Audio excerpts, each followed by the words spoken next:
청파학생 여러분, 한 주일 동안 주님 은혜 안에서 잘 지내셨어요?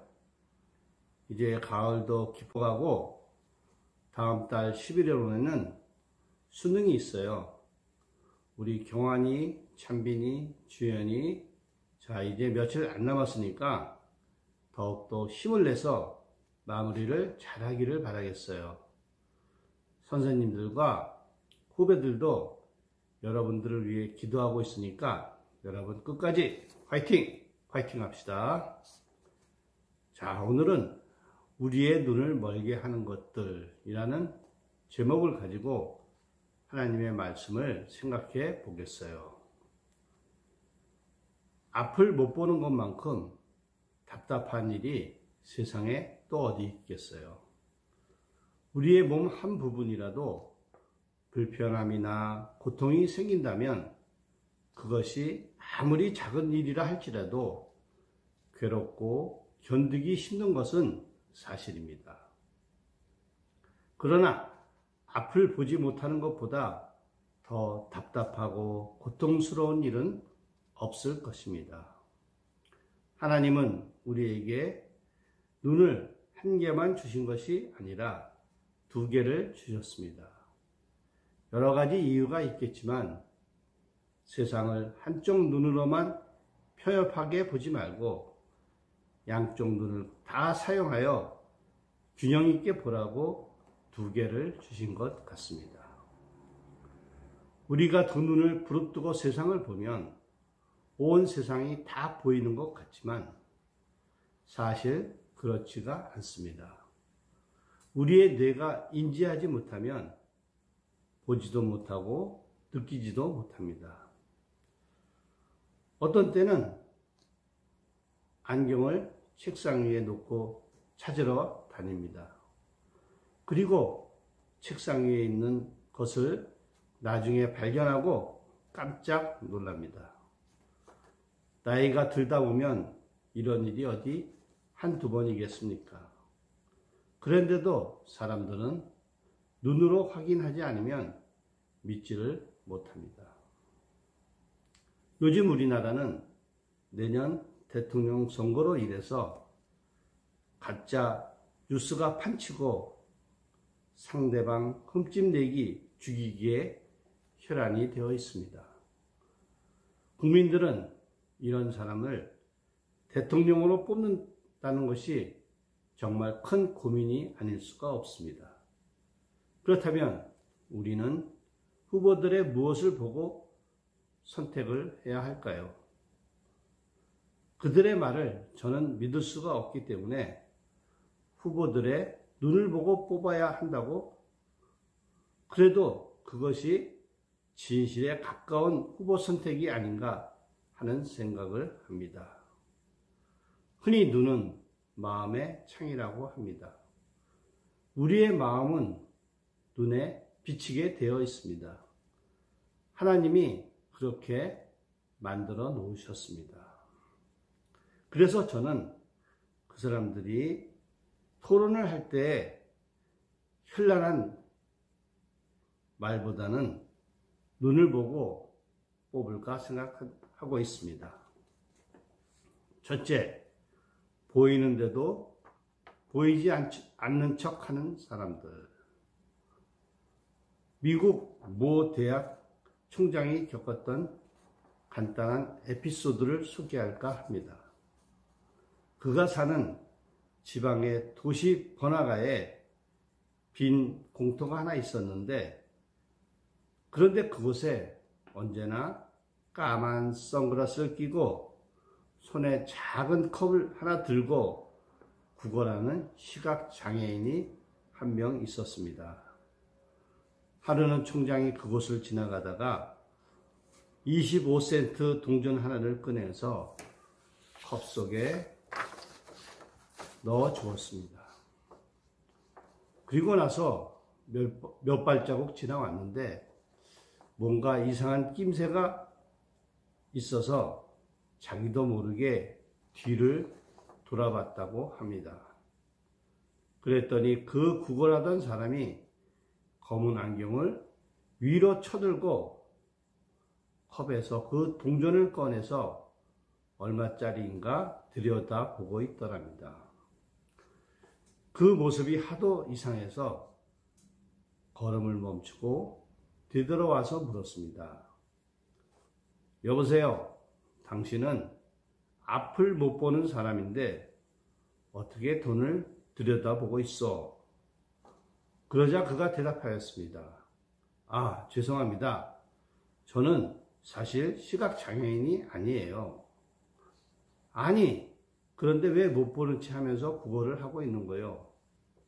예, 원래 저는 여기서 국어하던 시각장애인이 제 친구인데 잠깐 동안 제가 대신 서주고 있는 것입니다. 그래요? 그럼 그 친구는 어디에 가 있어요? 그러자 대답을 했습니다. 저 앞에 있는 영화관에서 영화 구경을 하고 있습니다. 이렇게 대답을 했다고 합니다. 참 재미있는 에피소드입니다. 시각장애인이라도 이렇게 조금 여유를 갖고 살 수 있다면 얼마나 좋겠습니까? 선진국일수록 앞을 못 보는 사람들을 위해서 다양한 편의시설을 마련하고 보조기구를 개발하여 많은 혜택을 주고 있습니다. 그래서 시각장애인들도 조금만 불편을 극복하고 숙달되면 정상인 못지않은 생활을 하는 것을 볼 수 있습니다. 그러나 우리나라는 아직 시각장애인에게 여유를 가지고 살 수 있을 정도로 많은 배려를 해주지 못하고 있다는 것이 현실입니다. 바로 이것이 우리들이 앞으로 풀어야 할 숙제입니다. 예수님이 사셨던 그 시대에는 이러한 사정이 더욱 심각했을 것입니다. 그 당시만 해도 앞을 못 보는 사람은 인간 이하의 취급을 받았습니다. 소경이 된 것이 마치 조상의 죄이거나 그 사람이 죄를 지어 벌을 받는 것으로 인식하고 결국 사회에서 버림을 받아 구걸을 하다가 겨우 목숨을 연명해 가는 쓰레기 같은 인생을 살았던 것입니다. 둘째, 앞을 보지 못하는 사람들. 예수님께서 성전에서 말씀을 가르치시다가 군중들이 그 말씀에 반발하여 돌로 치려하자 그 살벌한 분위기를 피해서 예수님은 성전 밖으로 나오셨습니다. 그때 예수님의 눈에 나면서부터 앞을 보지 못하는 사람이 막대기를 가지고 더듬거리며 지나가는 것을 보았습니다. 제자들이 그를 가리키며 예수님에게 물었습니다. 선생님, 저 사람을 보십시오. 저 사람이 앞을 보지 못하게 된 것이 누구의 죄입니까? 자기의 죄입니까? 아니면 조상의 죄입니까? 그러자 예수님은 유명한 대답을 하셨습니다. 요한복음 9장 3절. 예수께서 대답하시되 이 사람이나 그 부모의 죄로 인한 것이 아니라 그에게서 하나님이 하시는 일을 나타내고자 하심이라. 이 말씀을 하신 후에 예수님은 침으로 진흙을 이겨 눈에 발라주신 다음 실로암 못에 가서 눈을 씻게 하셨습니다. 그런데 놀라운 일이 일어났습니다. 그가 예수님의 말씀에 순종하여 실로암 못가에 가서 눈을 씻자 하나님께서 그의 눈을 열어 밝게 보게 하여 주신 것입니다. 그는 너무나 기쁘고 감격한 나머지 춤을 추며 예수님을 찾아와 엎드려 경배를 하였습니다. 주님은 소경이 너무 불쌍하고 딱해서 그를 고쳐주신 것입니다. 그러나 그를 고쳐주신 것은 또 한 가지 중요한 목적이 있었습니다. 못 보는 사람을 보게 함으로써 자신이 이 세상의 빛이요 구원자이심을 드러내어 사람들로 하여금 믿게 하기 위해서 고쳐주신 것입니다. 요한복음 9장 39절 예수께서 이르시되 내가 심판하러 이 세상에 왔으니 보지 못하는 자는 보게 하고 보는 자들은 맹인이 되게 하려 함이라 하시니 여기서 말하는 눈은 영적인 눈을 말하고 있습니다. 우리 중에는 육신의 눈을 뜨지 못해 고통을 받는 사람은 별로 없습니다. 하지만 영의 눈은 제대로 보지 못해 고통을 받는 사람들이 너무나도 많이 있습니다. 성경적으로 말하면 영적으로 본다는 것은 예수 그리스도가 하나님의 아들이요 이 세상의 구원자 되심을 믿고 고백하는 것입니다. 우리가 지금 공부하는 요한복음에서는 이것을 일컬어서 하나님의 영광을 본다라고 표현하고 있습니다. 또 영적으로 본다는 것은 하나님의 말씀을 통해서 하나님의 뜻을 분별하고 깨닫고 순종하는 것을 의미합니다. 이것을 가리켜서 영적으로 본다고 말합니다. 셋째, 교만한 마음은 하나님의 영광을 보지 못합니다.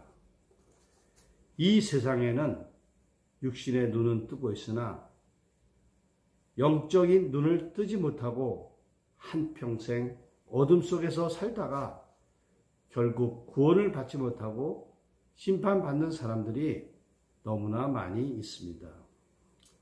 세상을 살면서 고생은 고생대로 하다가 구원받지 못하는 데는 이유가 있습니다.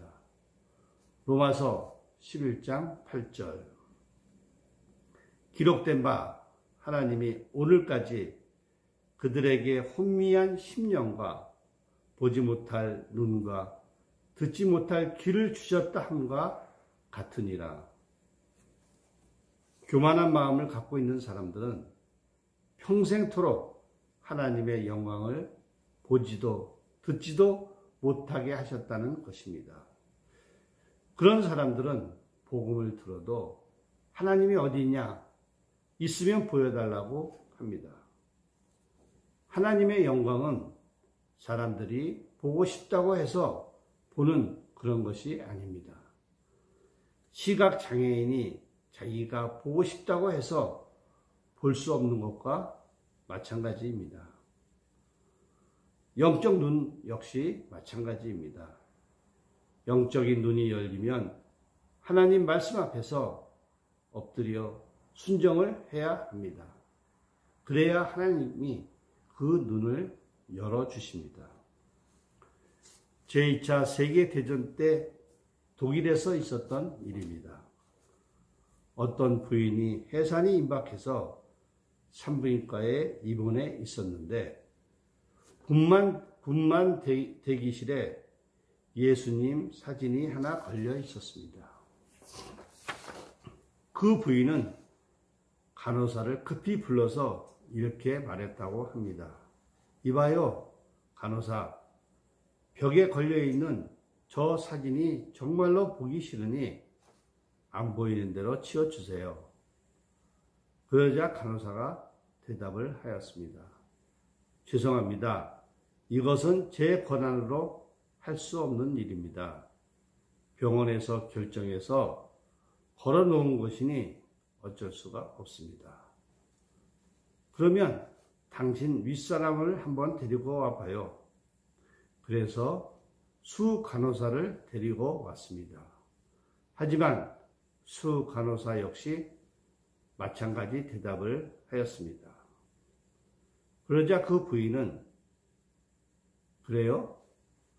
우리 남편은 고급 장교예요. 며칠 후 이 방에 오는데 저 그림을 몹시 싫어할 거예요. 그때 병원 책임자와 상의해서 떼도록 하지요. 이렇게 말했다고 합니다. 며칠 후 그 부인의 남편이 병원을 찾아왔습니다. 아니나 다를까 그는 벽에 있는 사진을 보고 불같이 화를 내며 씩씩거리며 병원 책임자를 찾아가 유대인 예수의 사진을 떼라고 다그쳤습니다. 이렇게 한참 흥분해서 이야기를 하고 있는데 간호사로부터 급한 전갈이 왔습니다. 드디어 산에 아이를 낳았는데 그 아이가 나면서부터 앞을 전혀 보지 못하는 시각장애인으로 태어났다는 것입니다. 그렇게 예수님을 보기 싫어하고 아기가 태어나서 저 사진을 보면 안 된다고 난리를 피우더니 아예 그 사진을 영원히 보지 못하는 아이로 태어나고 만 것입니다. 이 세상에는 교만하여 이 부부처럼 불행당하는 사람들이 너무나 많이 있습니다. 하나님의 영광이 세상 온 누리에 환하게 비추고 있는데 그 아들이 우리를 구원하기 위해 이 세상에 오셨는데 영적 교만으로 인해 영의 눈을 뜨지 못해 그분을 보지 못하고 죽어가는 사람들이 너무나 많이 있습니다. 이런 사람에 비하면 우리는 얼마나 행복한 사람들입니까? 눈먼 사람이 눈을 뜨고 세상을 본다면 축제가 되어야 마땅한 일입니다. 유대인과 예수님의 대화 내용은 9장 전체에 살벌한 긴장감을 느끼게 합니다. 그 이유가 도대체 무엇인가요? 여기에 등장하는 유대인들의 영의 눈이 감겨 있었기 때문입니다. 우리 다음 시간에는 무엇이 그들의 눈을 멀게 하였는지 살펴보도록 하겠습니다. 우리 기도드리겠습니다. 사랑의 하나님, 은혜를 감사드립니다. 주님은 이 세상에 빛으로 오셔서 어둠을 밝히고 새 생명을 주셨는데 영의 눈이 먼 저희들은 어둠 속을 헤매며 죽음의 길을 걸어가고 있습니다. 우리 모두 말씀에 순종하여 실로암에 눈을 씻어 영생의 복을 소유하는 저희들 되게 성령께서 인도하여 주시옵소서. 예수님의 이름으로 감사하며 기도올렸사옵나이다. 아멘. 할렐루야. 우리 다음 시간에 뵙겠습니다. 안녕.